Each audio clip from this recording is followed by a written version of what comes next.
glass, born from the roar and blast of the furnace. A mixture of sand and fire. It glows, becomes liquid, molten, and malleable. A constant rhythm of heating and cooling, blowing, pulling and shaping.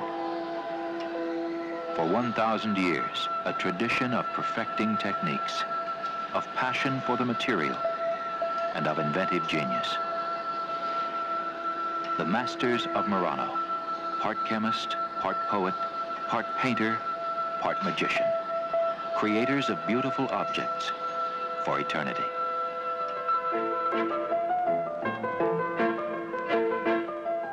Venice, gateway to the East. Crossroads of diverse histories and cultures, the source of a glass-making tradition that has since touched the whole world. Continual inspiration lay in the subtle changes of color reflected in the water of the sparkling lagoons. In 1292, the threat of a bad fire from the furnaces caused the Guild of Glassmakers to move from Venice to the neighboring island of Murano. Confining glassmaking to this small island further assured Italy that its closely held secrets of glass technique would be protected from foreign eyes.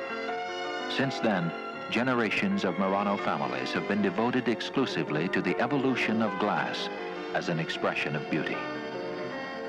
Today, Murano remains a vital center of creativity, a hub of collaboration for 3,000 people. Still, there is a sense of secrecy along the canals and alleys, behind the facades and signs of the many factories whose traditions began before America was even discovered. Here burn the furnaces where the fires of men are fueled to forge great beauty. Here work the masters of Murano. Apprentices surround the master at work. Lino Tagliapietra, teaching, leading, directing a group process. His eye, his experience help set standards and perpetuate the best in glass. An apprentice system as old as glassmaking itself further guarantees perfection. One deft movement opens a piece at the critical moment. The move, perfected over the years, determines the shape of a large glass plate.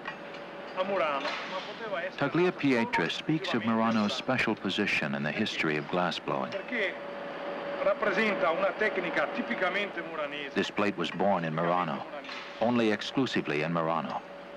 The large scale of this piece, the deep opaque black color, and the wonderful beige and black zebra striping are uniquely characteristic of Murano technique. The dark contrasting lines on the plate are made from long rods of glass called canes. More than one color can be used. Cane can be twisted, then cut into short cross-sections of glass called murina. The small beads of murina sections can be of infinite variety in color and size.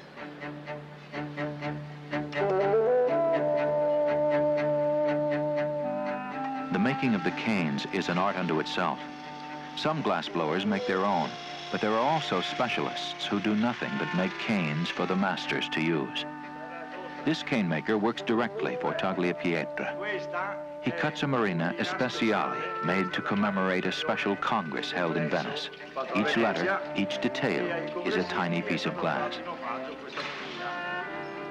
The discovery of this technique around 1500 revolutionized Italian glassmaking. The blower takes the first steps in making a vase with multicolored canes. He has a gather of molten glass at the end of his punte rod. The canes, laid out in a pattern, are taken up. More rolling and twisting enlarges the piece and absorbs the canes into the glass. Over the years, the use of canes has become symbolic of Murano glass. With their limitless decorative possibilities, they have spurred the masters of Murano to great heights. Tagliapietra proceeds to form the vase shape. The ultimate result is a classic black piece with an interior and lip of orange striping. The striping began as a simple cane. Tagliapietra, a recognized master of technique. Strong colors, sophisticated application of cane. A combination that makes a bold, distinctive statement in glass. Another furnace on the island belongs to Luciano Vistosi. Urbane, well-traveled, Vistosi is absorbed with the issue of design. I feel that glass as an expression of art is one of the most interesting experiences there is. Because glass has peculiarities that no other material possesses. It's transparent, delicate, hard, all at the same time. I don't know of any other material like it. So when someone wants to work in glass, I feel they should do so with great humility, because it can produce surprises belonging to no other material. Sparkling blue marina. Following the traditional method, the gather of glass is rolled to take them up. This is the first of many steps in the long and intricate building of a large plate, called by Vistosi, Neverino. The entire ball is heated, and the marina are absorbed, ready to lend their pattern to the emerging shape. Slowly it cools for the next steps. Another master works the molten glass with a wooden paddle. His helper must continually return the glass to the fire. Overcooling will cause the piece to crack. Another member of the team now attaches a new punti rod so the original blowpipe can be removed and the opening reheated and finished. A blower cools the newer glass to equalize the temperatures. Variations in temperature when joining two pieces can also cause cracking. Again and again, the furnace. The formation of the plate continues. The opening is made wider.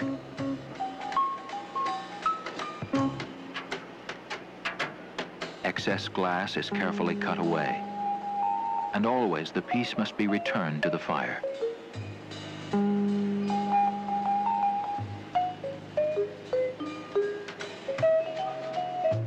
A new punti rod brings the next element of design, what will become a wide band of clear glass.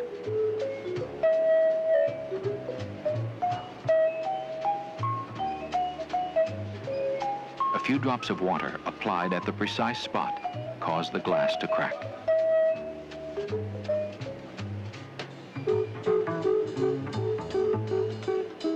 The handling of such a large piece requires great strength.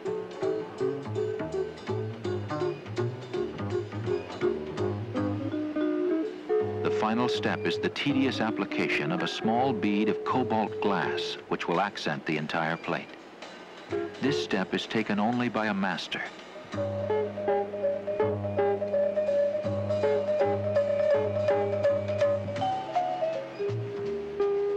And always, the piece must be returned to the fire.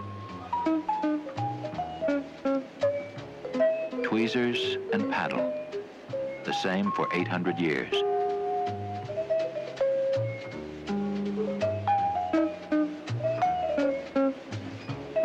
Again, the fire. Opening the plate. The perpetual motion of the art of glass.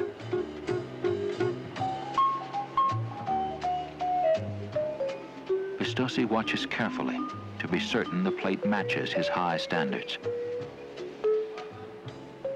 Quando ero piccolo, As a child, I would walk home from school each day, passing by the sea.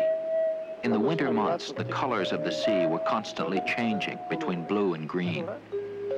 When I grew up and became technically proficient at working glass, I designed this plate as a kind of tribute to that wonderful memory and gave it the name of the wind from Yugoslavia that caused those extraordinary colors, the Neverino. Si chiama Neverino. E questo è il ricordo della mia infanzia. Alfredo Barbini, a name revered in Murano, respected by glass lovers the world over. Alfredo was born on Murano in 1912 and has been working in glass all his life. Now, with his son Flavio, he continues to explore the endless possibilities of glass. Light streams through the tall windows in this ancient building, which was once a grand palazzo. Barbini uses canes too.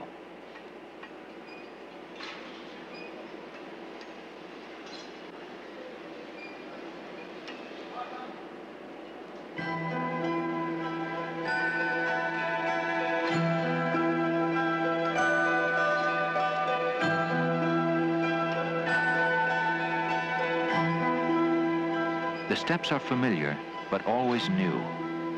Rolling on the marvering board, heating, shaping, blowing, ever-changing. Applying the ancient technique of filigree in a contemporary mode.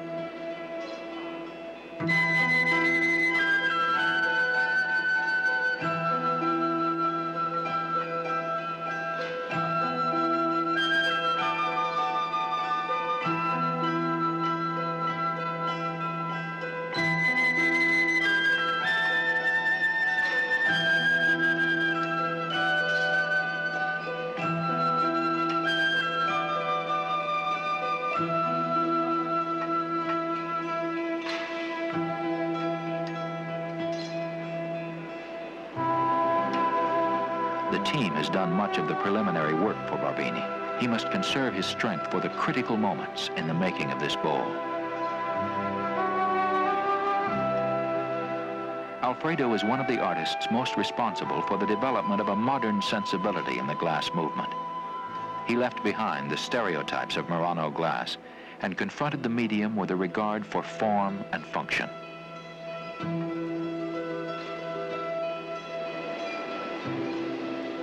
Barbini prepares the piece and himself for the crucial last steps.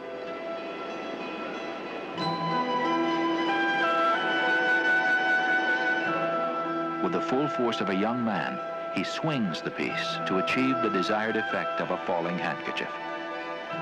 A gesture perfected with time.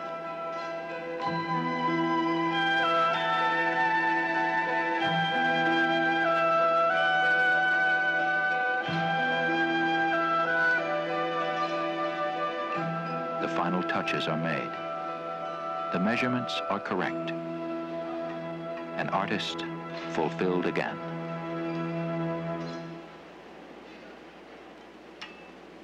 The furnace of Barbini is a family venture. In addition to Flavio, his sister Oceana handles the sales and administration. Working together as a family is the traditional Italian way.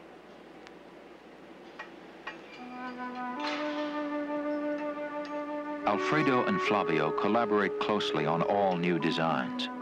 The drawing proceeds. The steps for the making of a glass centerpiece are reviewed.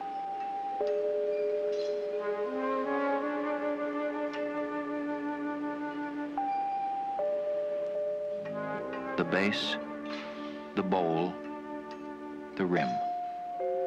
The virtue of simplicity.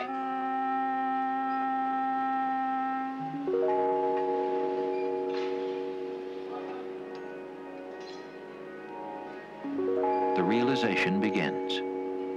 Barbini uses a very pure soda glass called Cristallo, first developed in Murano in the 14th century.